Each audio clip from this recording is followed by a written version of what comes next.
সম্প্রতি যুক্তরাষ্ট্রের দুজন প্রেসিডেন্ট প্রার্থী, সামনেই নির্বাচন তাদের, এবং ডোনাল্ড ট্রাম্প এবং জো বাইডেন তারা নির্বাচনী বিতর্কে জড়িয়েছিলেন।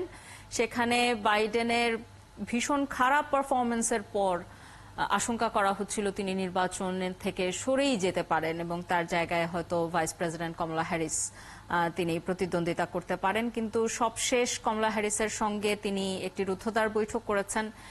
সেখান থেকে বেরিয়ে আসার পর তিনি ঘোষণা দিয়েছেন যে বাইডেন নির্বাচনী দৌড় থেকে সরে যাচ্ছেন না, তিনি নির্বাচনী দৌড়ে আছেন এবং কমলা হ্যারিস তার সহযোগী হিসেবে, ভাইস প্রেসিডেন্ট হিসেবেই প্রতিদ্বন্দ্বিতা আছেন, সেই ঘোষণাটি দেওয়া হয়েছে। এই বিষয়টি নিয়ে যুক্তরাষ্ট্রের নির্বাচন এবং রাজনীতির যে টানাপোড়েন এই মুহূর্তে, সেই বিষয়টি নিয়ে আলোচনার জন্য আমাদের সাথে নর্থ ক্যারোলাইনা থেকে এলিজাবেথ সিটি স্টেট ইউনিভার্সিটির শিক্ষক ডক্টর শ্যামল দাস যুক্ত হচ্ছেন।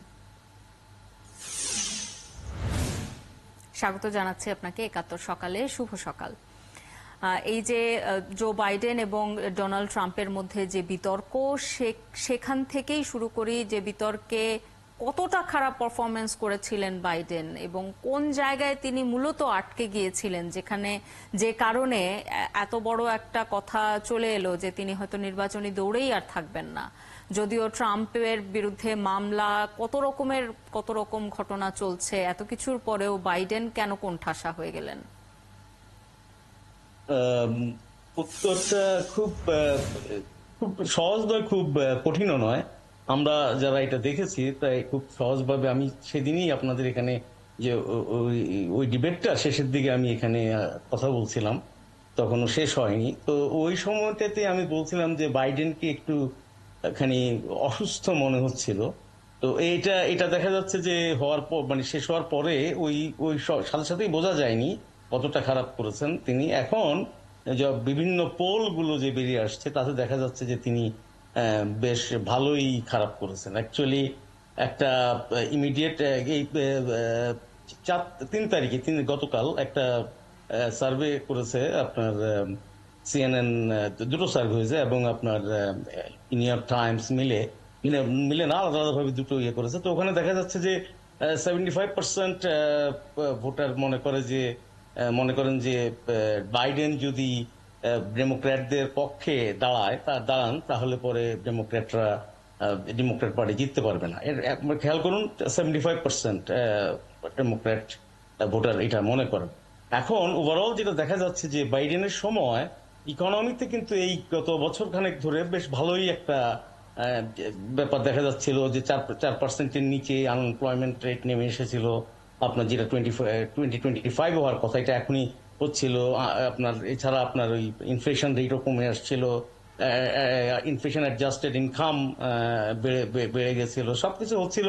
কিন্তু দেখা যাচ্ছে যে মানুষ এটাকে পছন্দ করছে না, কারণ অনেকগুলো ব্যাপার আছে। কিন্তু এর মধ্যে সবাই যেটাকে বেশি প্রাধান্য দিচ্ছে, আমি আজকেও দেখলাম যে এই ডেমোক্রেটদের মধ্যে বিভিন্ন রকমের আলাপ আলোচনা হচ্ছে, যারা টপ লিডার আছে তাদের মধ্যে অনেকেই চাচ্ছেন না যে বাইডেন এই জায়গায়। বলা হচ্ছে যে সেক্ষেত্রে বাইডেনের শারীরিক সক্ষমতা নিয়ে প্রশ্ন তোলা হচ্ছে, যে তিনি আসলে কতখানি শারীরিকভাবে ফিট যুক্তরাষ্ট্রের প্রেসিডেন্টের দায়িত্ব পালনের ক্ষেত্রে।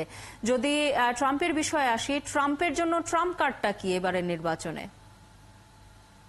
একটা কার্ড তো অলরেডি এটা বেরিয়ে এসছে, সেটা হচ্ছে যে আপনার এই যে সুপ্রিম কোর্টের যে রায়, আপনি যদি এখনকার পোলগুলো দেখেন, যেটা ওনাদের ওই 28 তারিখে ডিবেটের পরে হয়েছিল, এরপরে 28 তারিখ থেকে 2 তারিখ পর্যন্ত, এর মধ্যে 2 তারিখে আপনার ওই যে সুপ্রিম কোর্টের রায়টা হলো, তাকে যে পার্শিয়াল ইমিউনিটি দেওয়া হলো অ্যাজ প্রেসিডেন্ট, তিনি মনে করছেন যে এটা মানে 100% immunity, actually not that, but মোটামুটি ভাবে একটা ভালো একটা, এটা একটা আমি মনে করি যে রিপাবলিকানদের জন্য একটা জয়ের ব্যাপার যে তাকে একটা ইমিউনিটি দেওয়া হয়েছে, যেটাকে বাইডেন বলছেন যে এটা অনেকটা একজন রাজার মতো ব্যাপার, এটা প্রেসিডেন্টের ব্যাপার হলো না।